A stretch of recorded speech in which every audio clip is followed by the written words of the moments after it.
Jeep में कोनो दवाई नहीं खे। हाँ, दवाई नहीं खे। ओह गॉड, मर गई नहीं। लागत हम दवाई मेडिकल में ही भूले नहीं। ऊपर से हम प्रिस्क्रिप्शन भी दवाई के साथ ही रख ले रहनी। अब आपके कितना बार याद दिलावे की पड़ी। चल जा यहाँ से। करो तब।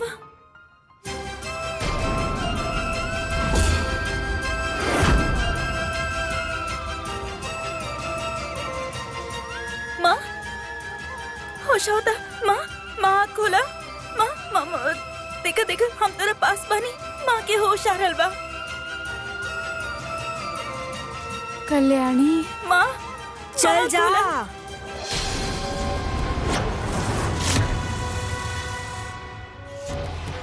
उठा माँ, माँ उठा ना। मल्हार जी, माँ के होश आ रहल बा। मल्हार जी, मल्हार जी, मल्हार जी, माँ के होश आ रहल बा। चला। मल्हार जी।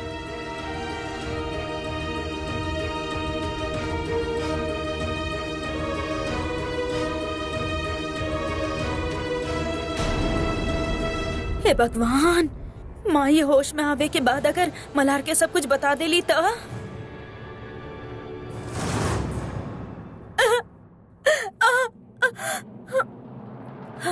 कल्याणी, कल्याणी, तू इतना स्टूपिड कैसे हो सकेलू? माँ की दवाई भूले लू, प्रिस्क्रिप्शन भी भूले लू। वो दवाई के नाम का रहे कौन? मैक्स, मैक्स, मैक्स, मैक्स का नाम रहे यार?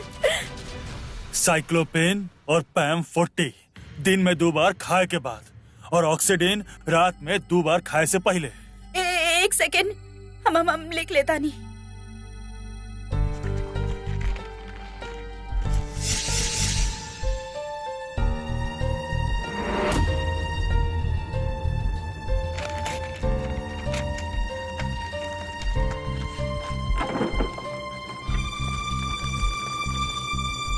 अभी जाके हम मेडिकल से दवाई खरीद के बतानी।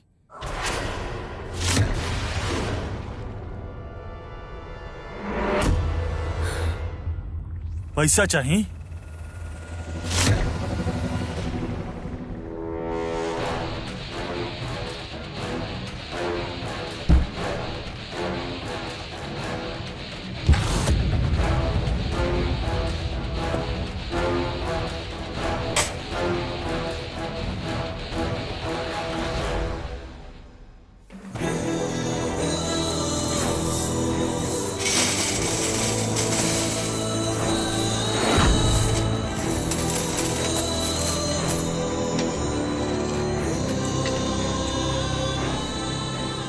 मल्हार जी, इस सब सिक्का गिन के बतावा कितना बा, और एमे से दवाई खातिर पैसा ले ला।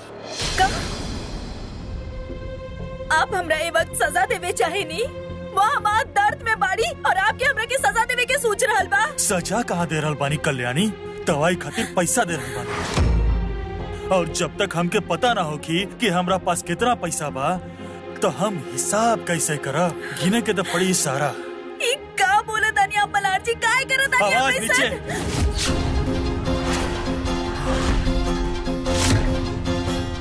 बहुत समझदार समझलू ना अपना आपके। हाँ, यही से वहाँ से पेट दर्द के बहाना करके हॉस्पिटल खातिर भाग गई पाना। तब और का करती मल्हार जी? हम आपके कांस्टेबल्स के बात करत सुन ले रानी। आपके लागेला कि माई जाने ली कि संपदा और अधर्म कहाँ बने, है ना? लेकिन आपके शक गलत बा। आपके कैसे यकीन दिलाई? हम माँ खातिर बहुत डर गए रहनी, बहुत फिक्र होत रहे। इसे हमरा के झूठ बोल के जाए के पड़ल। और फोन कॉल? खैर जाए तो, इस सब तो हम माई से खुद पूछ ले। बैठा। इस सारा पैसा गिना और एमे से 500 रुपया दवाई खातिर ले जा। सब सिक्का गिने में तो सारा रात लग जाए मल्हार जी। तो एमे हम का कर सके नहीं कल्याणी? गिना।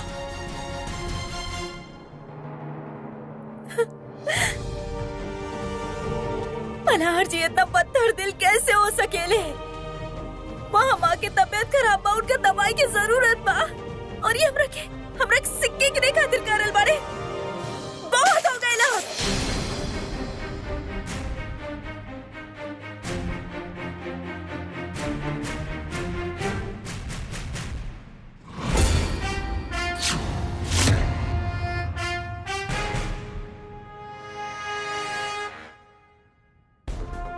का भैली? सिक्का गिनत वक्त गलती से हाथ लग गए।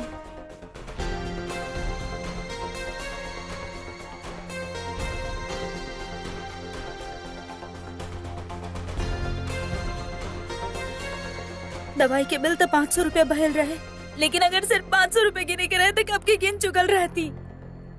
लेकिन ये तो कम से कम 2-3 हजार रुपए हुई है।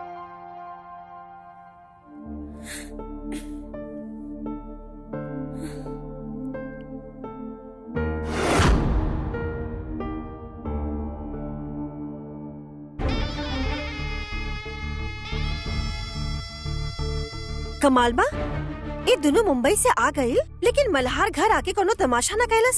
संपदा से मिलला के बाद तो चुप नहीं के बैठत मल्हार। कल्याणी से ही पता लगावे के पड़ी कि आखिर मुंबई में भइल का।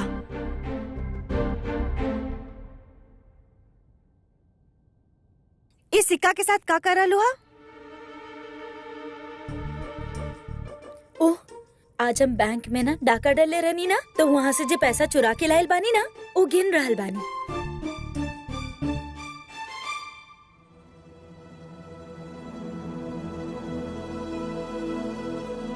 वहाँ सुननी बहुत हंगामा भइल।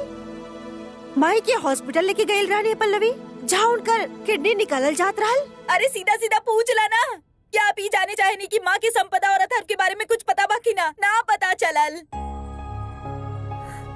जब से माँ हमरा के मिलल तब से बेहोश बाड़ी। गिनती भी भुलवा देनी आप हमार। सब गिने की पड़ी वापस। लेकिन हम संपदा के नाम कब लेनी? हाँ, पता ना तू माँ बेटी हमारा पीछे काहे पड़ल हो? अरे हमरा के तो इतना भी नहीं पता कि संपदा जिंदा है कि ना। अच्छा,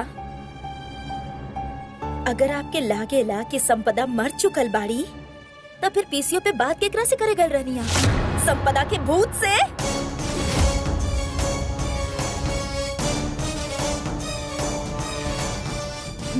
हम मानता नहीं कि हमसे बहुत बड़ा गलती हो गई बा, लेकिन हम भी का करती। जब हम मल्हार और कल्याणी की शादी की खबर सुनी तो हम अपना आप के रोक ना पाईनी, और हम माँ के फोन कर देनी। आई एम सॉरी अथर।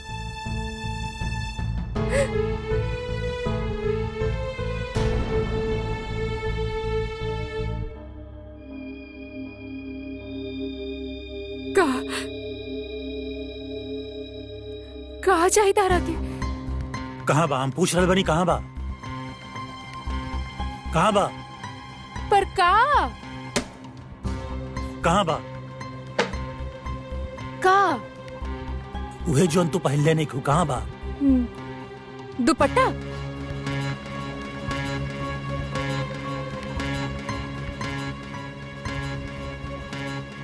का कर रहल बड़ा तू? ठीक तो चल रहल बा ना? हाँ ठीक ही तो चल रहल बा, पर तू कर का रहल बड़ा अथर? चले खातिर ना, अभी बताओ बानी। आओ यहाँ। अथर ना, आज तक फांसी लगा के ही रख दोगे। चल ना चल।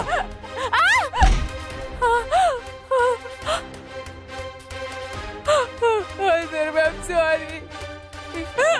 I'm sorry, Athar. I'm so sorry. का सॉरी? का सॉरी संपू? कितना बार समझाई कितना बार समझाई, लेकिन तोरा दिमाग में बात घुसत काहे नहीं क्या? एक बार में बात समझ में नहीं क्या हो तो क्या?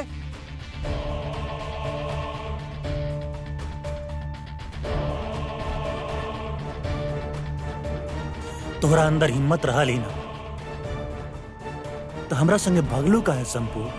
हाँ, तो के उन्हें अपना पति के पास रहे के चाहत रहे, अपने खानदान के पास रहे के चाहत रहे, अपना बच्चा के पास रहे तू ना वहाँ पर, काहे भगलू हमरा संगे? माफ कर दे अथर, हमके माफ कर दे। सुन, यहाँ अथर, so sorry। हमरा पास आ सकती। का कर देलू संपू तू? का कर देलू? अब कल्याणी और माई के शक हो गई बा। कल्याणी और माई के शक हो गई बा, अगर इस शक के वजह से कोनो तरह खबर अगर मल्हार के पास चल गई त हम का कइल जाई शंभू? तू तो जानत पड़ो ना कि कितना मुश्किल से हम लोग मल्हार से बच के भागल बानी, कितना मुश्किल से हमने ओकरा चंगुल से निकल बानी। तू समझत पड़ो ना? हाँ, समझत पड़ो ना? ना शंभू ना देखा बात तू समझत पड़ो ना? बोला हमके माफ कर दे। माफ कर दिया? बर्बाद कर दे बड़ो शंभू तो सब कुछ ना। हाँ, बर्बाद कर दे सब कुछ। बर्बाद कर दे बड़ो तू सब कुछ। बर्बाद कर दे बड़ो तू सब कुछ। सॉरी अतार, I'm sorry।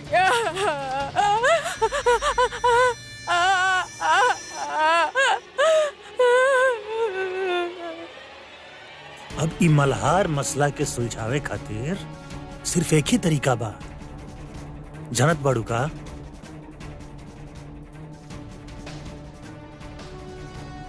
शादी। शादी।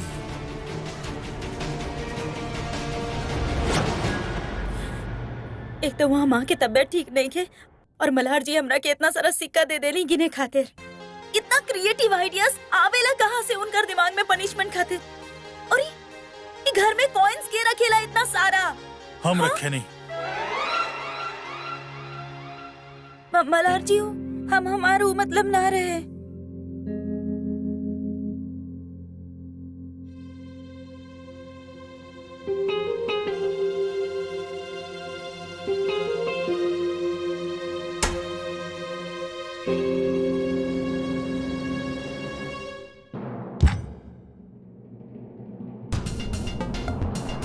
मल्हार जी कहाँ बा मल्हार जी?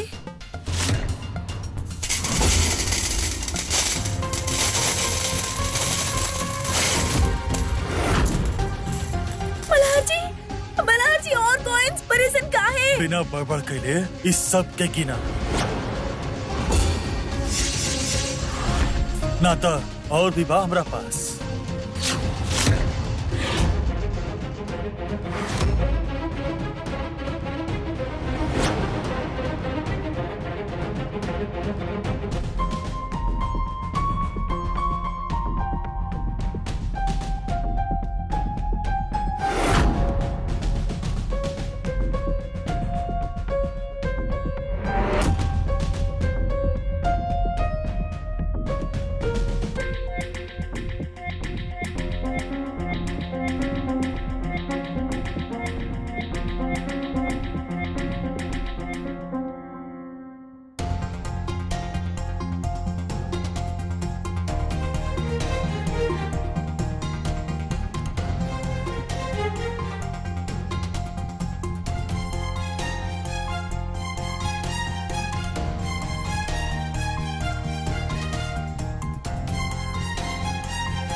कॉइन्स कहाँ गए?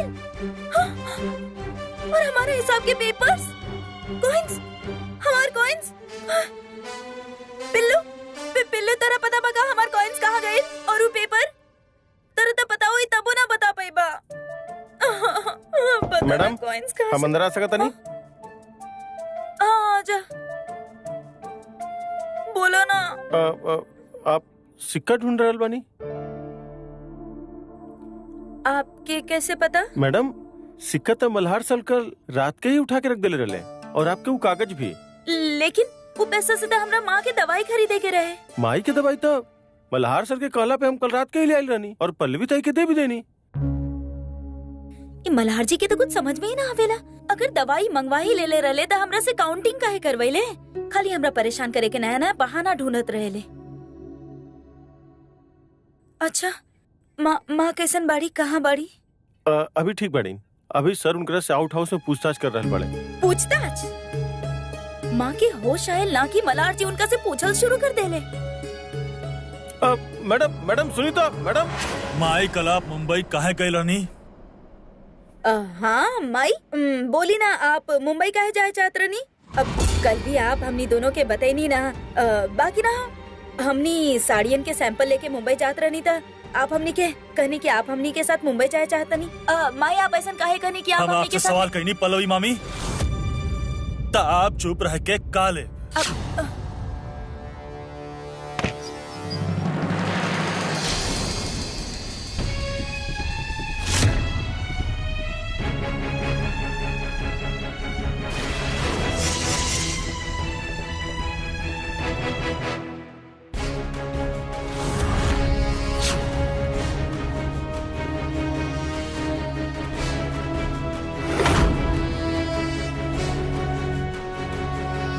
अगर आपके याद नहीं खे तो हम आपके याद दिला दी कि आप कल घर पे फोन कैले रहनी कल्याणी के ई बतावे खातिर कि संपदा मुंबई में बिया। हमके याद बा।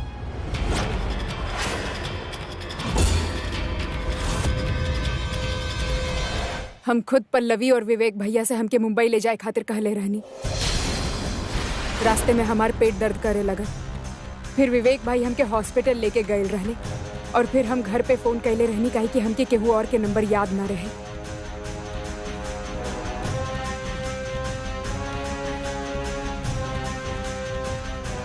और आप ये भी कहले रहने की संपदा मुंबई में बिया। एकर मतलब बा कि आप मानत बानी कि संपदा जिंदा बिया।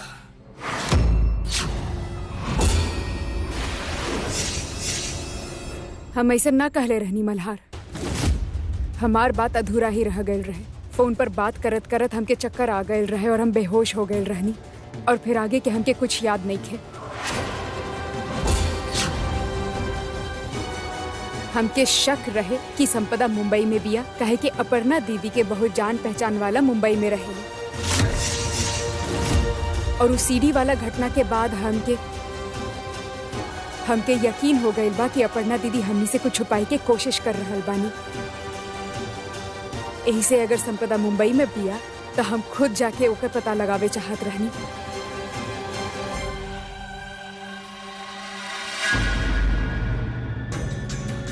ये अचानक माई हमनी पे इतना मेहरबान काहे हो रहल बाड़ी? हम तो सोचले रहनी कि माई सारा भांडा फोड़ दी है कि हमनी दोनों ही उनका जबरदस्ती अपना साथ मुंबई चले खातिर मनैले रहनी। हाँ, लेकिन माई तो हमनी के बचाव कर रहल बाड़ी। तो आप ही कहल चाहत बानी कि आपके शक बा कि संपदा जिंदा बिया और आप संपदा और अथर्व से ना मिलनी। उ दोनों से हमार कौनो भी बात ना भइल बा। सोच ली माई, हमरा पास सच निकलवावे के और भी तरीका बा। ट्रूथ सीरम के बारे में तो आप जानत ही होकर। एक सेकंड मल्हार जी, माँ पे कोनो कानूनी इल्जाम नहीं खे तो पुलिस के पास कोनो अथॉरिटी नहीं खे ट्रूथ सीरम टेस्ट करे के। और आप माँ के तबियत तो देखी, ये हालत में आप उनका भी टेस्ट करब? बीच में बोले के इजाजत तो के देलस कल्याणी?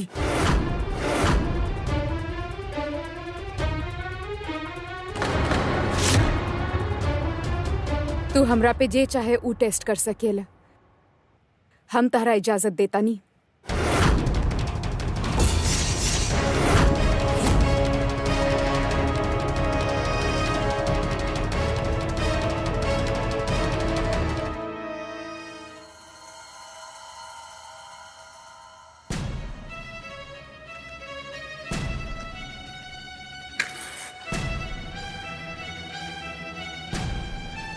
सोच रहल बाड़ा ना कि अंदर हम सच काहे न कहनी कि तू दोनों हमके मुंबई लेके गए रहला। हाँ, ना माई, हम सोचत रहनी कि संपदा और अथर्व की वजह से हमारा और कल्याणी की जिंदगी तो बर्बाद हो ही चुकल बा। हम ना चाहतानी कि मल्हार के शक के दायरा में आप दोनों भी आ जाएं। दो बच्चा बताहर, यही से इस सब से तू दूर ही रह तो अच्छा बा। का तू खुद संपदा की आवाज सुन ले रहा? हाँ, और तोरा होकर नंबर भी मिलल रहे? हाँ। और तू ये बात मल्हार जी के फिर भी ना बतैलू काहे? कैसे बताई कल्याणी? हमरे पास कोनो ठोस सबूत ना रहे, बस हमरा से इहे गलती भइल। कि पल्लवी और विवेक के बात में आके हम उनके साथ मुंबई चल गई नी, तबे तारा सब कुछ बता देती ना, तो ई नौबत ना हाथ। माँ देखा, हमरा अभी भी लागेला कि तोरा ई बात मल्हार जी के बता देवे के चाहिए। बिना सबूत के मल्हार हमार कौनो भी बात पे यकीन ना करी। कल्याणी पता बाना तारा के। अब सबूत इकट्ठा करे खातिर हमनी के अपर्णा दीदी और पल्लवी दोनों पे नजर रखे के होगी। चाची का है? अपर्णा दीदी के तो संपदा से बात हो ही रहल बा। अब जब पल्लवी के पता चलल बा कि अथर्व और संपदा मुंबई में बनी, तो ऊ भी अथर्व के मिले की जरूर कोशिश करी। चाची अथर्व के पता लगाए या ना लगाए, लेकिन चाचा चाची पे ना हमने भरोसा ना कर सकेनी।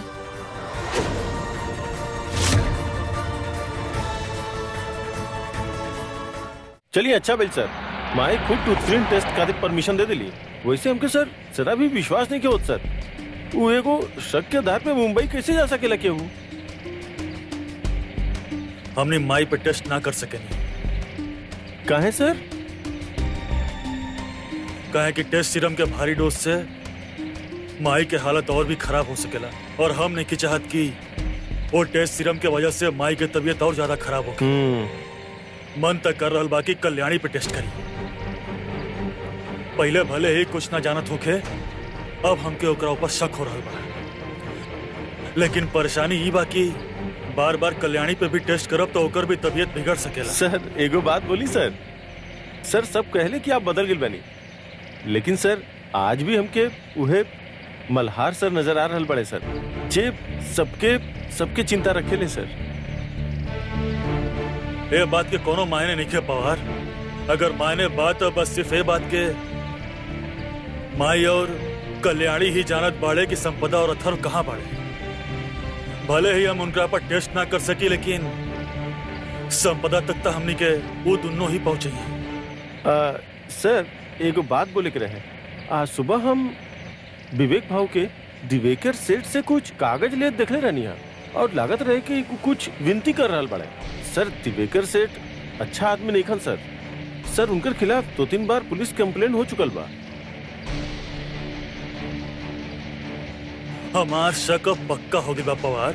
पल्लवी मामी और विवेक मामा माई के किडनी बेचे खातिर ही मुंबई लेके जाते रहे, लेकिन दिवेकर के में का हाथ हो सकेला। पता ना मामा के वो कौन से कागज देले होंगे, पता करे के पड़ी।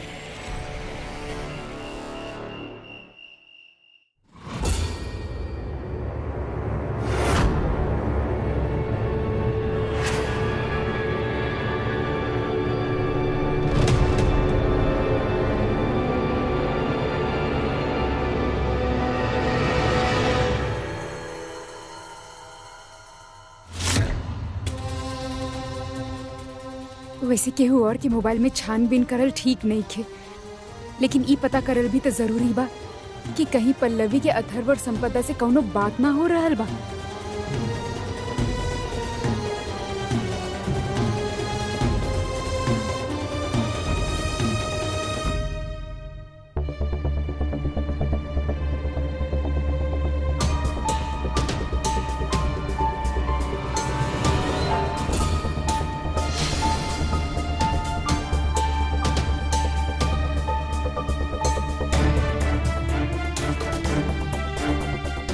यहाँ तो अथर्व और संपदा के नाम से कौनो फोन नहीं थे।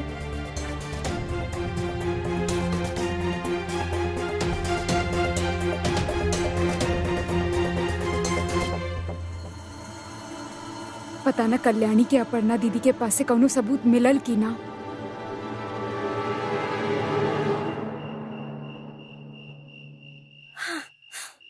वैसे तो रोज अपन खिड़की खुला रख के सुतेली, लेकिन आज जब हमरा उनका फोन लेवे के बा तबे अपन खिड़की बंद करके सुतल बाड़ी बुआ।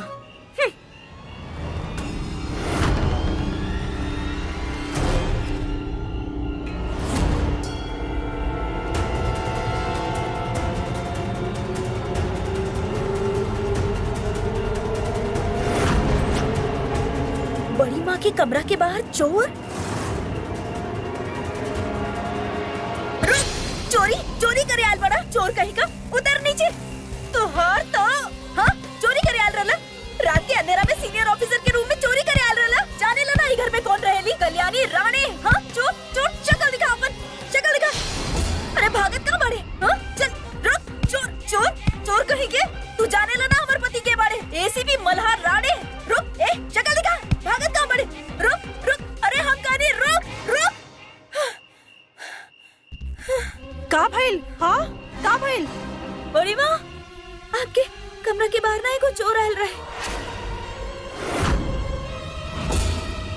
लेकिन आप डरी मत, हम भगा देने ओकरा के।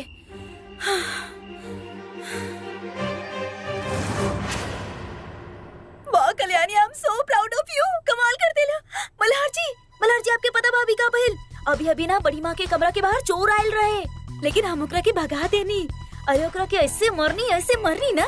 अरे अब हम कराटे जा रहे ना, एक कुंफू तो ऐसे मरनी सीधा 5 मीटर दूर जाके गिरा लू। बेचारा चोरी करे आयल रहे, हम ओकरा के हॉस्पिटल भेज देनी। अच्छा, और ये कम्बल ओकरा सर से गिरल ही ना 5 मीटर दूर जाके गिरल। अरे ये तो चोर के शॉल में मला।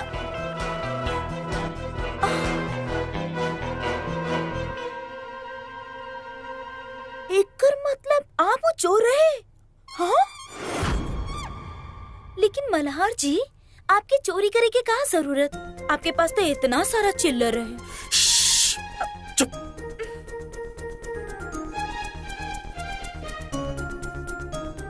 तबे हम सोची कि आपके जीप आ गए, बाकी आप ना आएले। एक सेकंड, आप तहकीकात करे तो ना गए रहनी? ओह, आप समझनी। आपके अभी भी शक बा कि माँ के संपदा से बातचीत बा, ऐसे आप उनका रूम में चोर के जैसन तहकीकात करे गए रहे, है ना? तहकीकात करे जरूर गई रहनी, लेकिन माँ के खिलाफ सबूत ढूंढे ना गई रहनी। हमके पूरा शक बा कि पल्लवी मामी और विवेक मामा झूठ बोल रहल बाड़े। और आज विवेक मामा एगो ऐसा साहूकार से कागज ले बाड़े जेकरा ऊपर ऑलरेडी 3-4 पुलिस केस दर्ज बा। बस हम जानल चाहत रहनी कि वो कागज कौन चीज के बा, ताकि अगला बार माई के जान के खतरा ना होके। लेकिन आप तो पुलिस वाला बानी, आप ऑफिशियली वारंट लेके भी तो तहकीकात कर सके नी ना? बहुत समझदार समझे लू ना तू अपना आपके। इतना भी नहीं जानत कि अगर हम ऑफिशियली वारंट लेके आए तब विवेक मामा और पल्लवी मामी चौकन्ना हो जाइए। बड़ा ही बेवकूफ कहीं के। चलो, एगो अच्छा बात तो पता चलल कि आपके मन में माँ खातिर अभी भी फिक्र बा।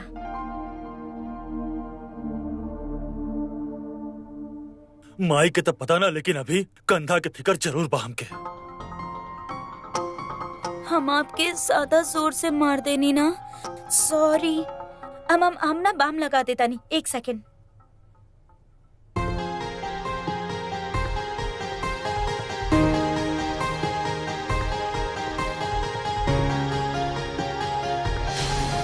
ना चाही तुहार मदद।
थैंक यू दीदी। आपके तो पता ही बा आजकल ही लैपटॉप कितना इम्पोर्टेंट हो गई ला। पर बड़की माई के ना ये पसंद नहीं है कि घर में लेकिन ये लैपटॉप यूज करे। हाँ हम समझे नहीं, लेकिन तहरा याद रहे हम ही लैपटॉप तहरा पढ़ाई खातिर देले बानी, टाइम पास खातिर ना। हाँ पता बा, लेकिन आपके एक जरूरत ना पड़ी। फिलहाल कुछ दिन खातिर तो हम सस्पेंड हो चुकल बानी कॉलेज से। तो कुछ दिन तक तो जरूरत ना पड़ी। अब लेकिन अभी तू जा ना, लैपटॉप के छुपा दो, बड़ी माँ आ जाएंगे। जा जा जा, टाइम पास ना। कल्याणी, पल्लवी चाची के मोबाइल में कुछ मिला ना, और अपर्णा दीदी के? अरे उता अपन मोबाइल छोड़ ही ली ही ना, हमरा मौका नहीं के मिलत मोबाइल लेबे के।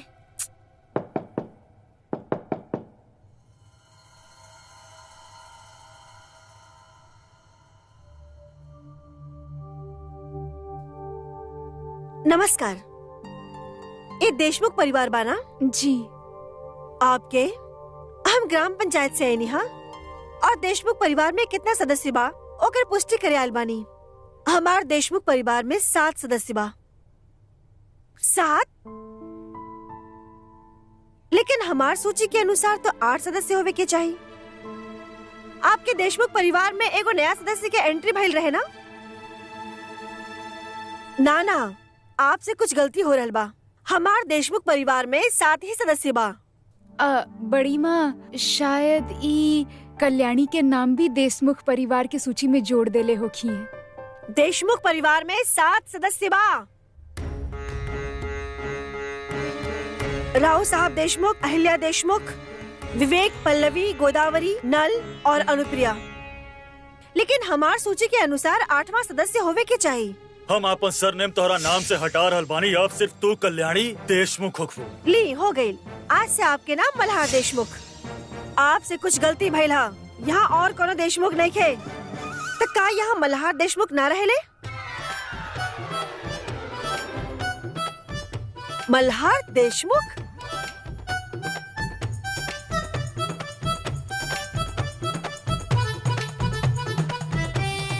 देखी, वो नाम गलती से ऐड हो गया बा। 1 महीना में हट जाई। आप प्लीज रजिस्टर से नाम हटा दी।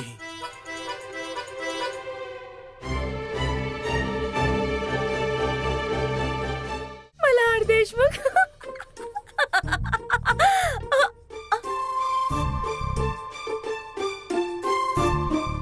बहुत हंसी आ रहल बा। कल रात के बाद तोहर कुछ ज्यादा हिम्मत नहीं बढ़ गई। सॉरी मल्हार जी, बस थोड़ा सा हंसी आ गई। थोड़ा हंसी आ गई। अगला बार हमरा पर हंसे खातिर हमसे परमिशन लिया, समझ लो। मल्हार जी छोड़िए, एक रखे दिखाई कहाँ दर्द हो रहा बा?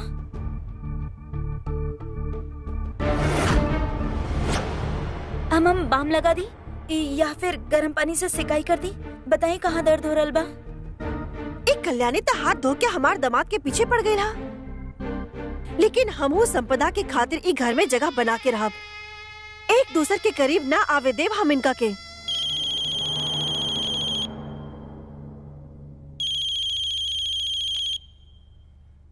हेलो, जय हिंद सर।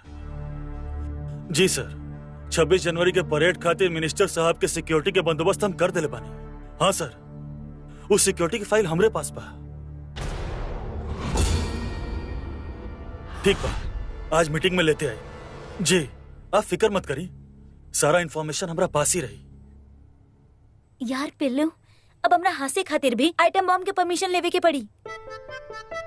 ये आइटम बॉम्ब खुद के समझे लेगा? खैर छोड़ा, भूख लगल बता रहा के? भूख लगल बा ना?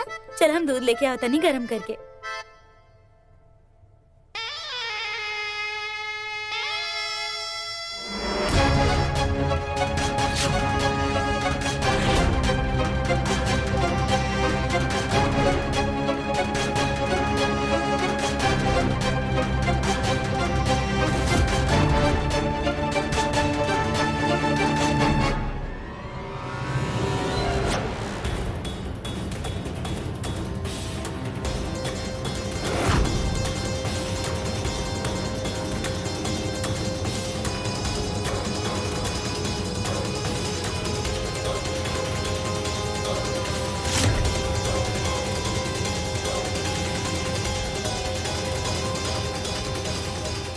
जी सर, एज यू विश।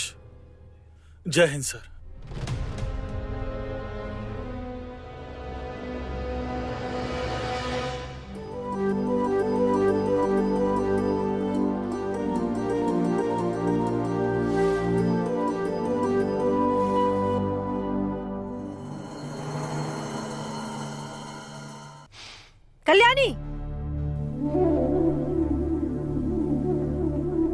कचरा के गाड़ी कब से बाहर खड़ा बा?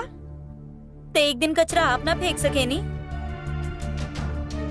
आजकल तोहार जुबान को ज्यादा ही नहीं चल रहा बा? हाँ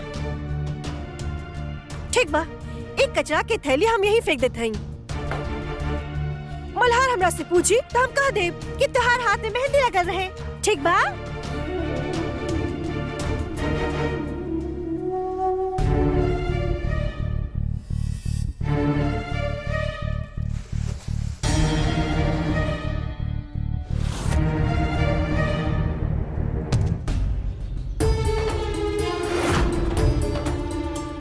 इला भैया,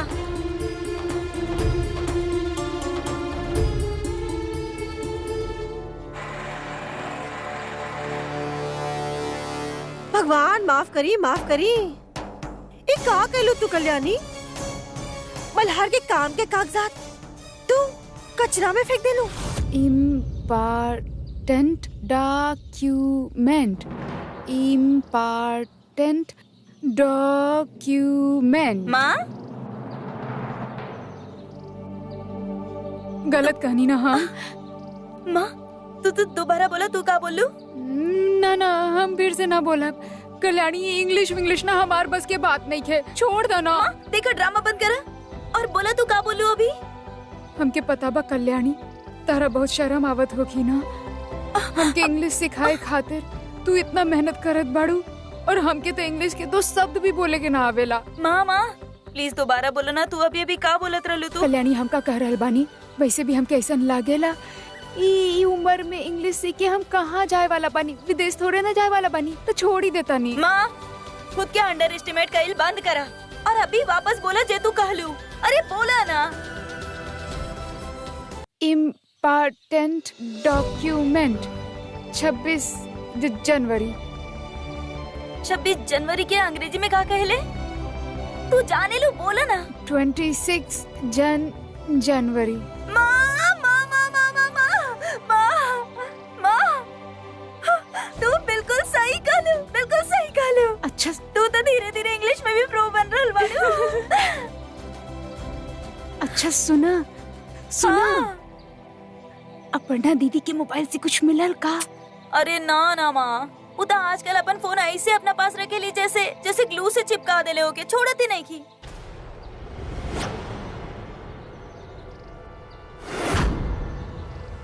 वैसे ना हम कैसन लागता पल्लवी के पास वो पीसीओ के बिल होगी जेकरा से हमनी संपदा के पता लगा पाई। हम ना एगो काम करतानी, पल्लवी जब घर के बाहर चल जाई ना तो वो बिल खोजे के हम कोशिश करतानी। हाँ ठीक बा। हाँ अच्छा सुना, ई तू कचरा फेंकत रहलू ना तभी पेपर नीचे गिर गए रहे। देखा कौनो जरूरी कागज तो नहीं के? हाँ अच्छा। हाँ सर, वो सिक्योरिटी की फाइल हमरे पास बा। आज हम मीटिंग में लेते आई ना, फिकर मत करी, सारा इन्फॉर्मेशन हमरा पास ही रही। कि तब मल्हार जी के कोनो जरूरी डॉक्यूमेंट लगेला। अगर उनकरा पास ही डॉक्यूमेंट ना रही तो उनकर सीनियर के सामने उनकर इंसल्ट हो जाई। और ये तो सिर्फ एक ही पेपर बा, बाकी के पेपर्स का? बाकी के पेपर्स कहीं कचरा पे तो ना चल गए? Important document, important document, IMP, important document.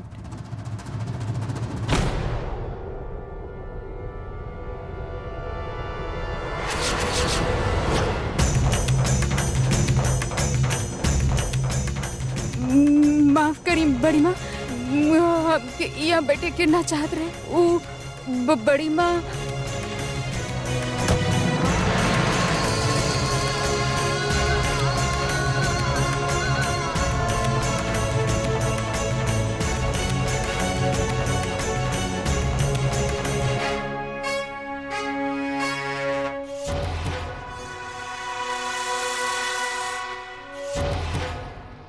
का होत रहे? का बड़बड़ावत रहलो? बड़ी माँ। बैठा बैठा।